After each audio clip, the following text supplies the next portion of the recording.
Hello and welcome. Today I'm going to show you a quick route down into the Lost River to the Tree Cove via the Blood Kelp Trench. We're going to talk about how to navigate that. This should only take a few minutes here. It's probably the safest way to get to the Tree Cove through the Lost River. No leviathans or anything on the way. So we're going to go ahead and get started here from the safe shallows. This is the little part of the shallows that juts in, sorry, the little part of the kelp forest that juts in, what some people call the tooth zone. It's a good place to collect stalker teeth. Over there's the northern geyser, right over there. So we're going to start off heading southwest.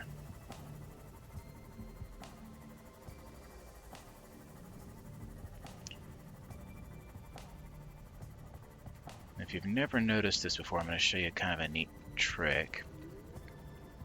See that patch of clouds right on the horizon there? The one that's not moving with the rest of the clouds? That is the floating island over there. There's a corresponding patch off to the northeast, right there, for the mountain island. So even if you don't have a compass, you can give yourself a rough idea where you're going. We're going to head roughly southwest, across this little band of kelp forest, and out to the grassy plains. See, right there's an entrance to the Jelly Shroom Caves, and a wreck where you can find propulsion cannon and laser cutter fragments, things like that. If you don't have a compass, again, you can kind of orient it on that beam to head the direction you need to go. Basically, we're going to head southwest to the edge of the grassy plain here.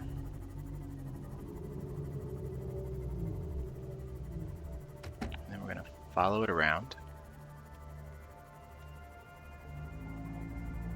because there is a spot right over here where the grassy plain meets the tip of the Blood Kelp Trench.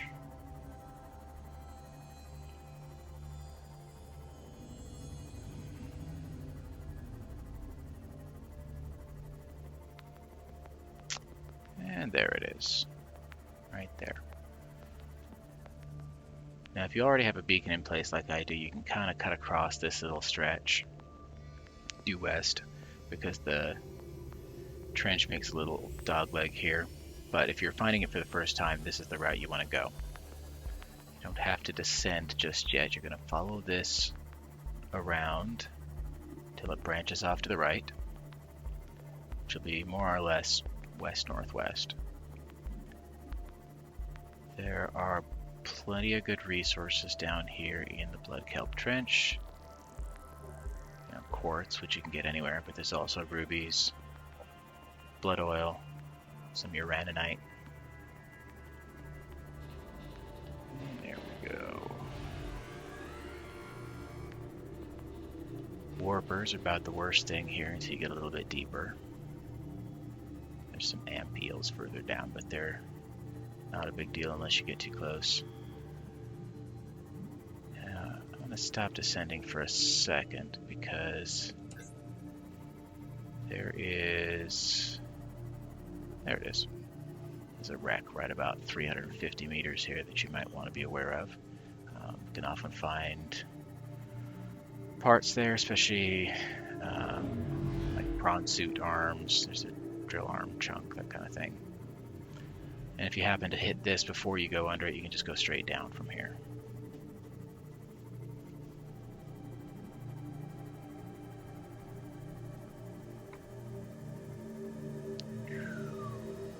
Hope you don't get seasick. First time I come down here, I usually like to put a little beacon right here at this entrance, just to make life easy for next time. And then I'll put another one out in the Tree Cove when we get there. Now, right around here, there is often a crab squid right over there somewhere.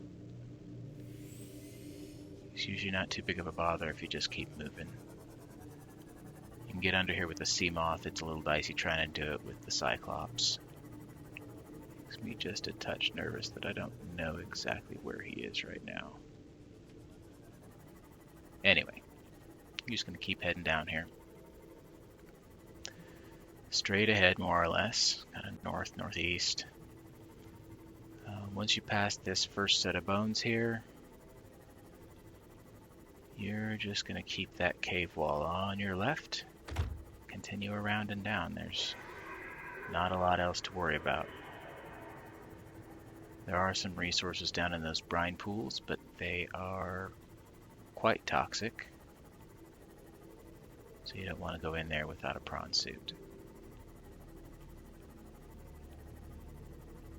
They do a fair bit of damage to you.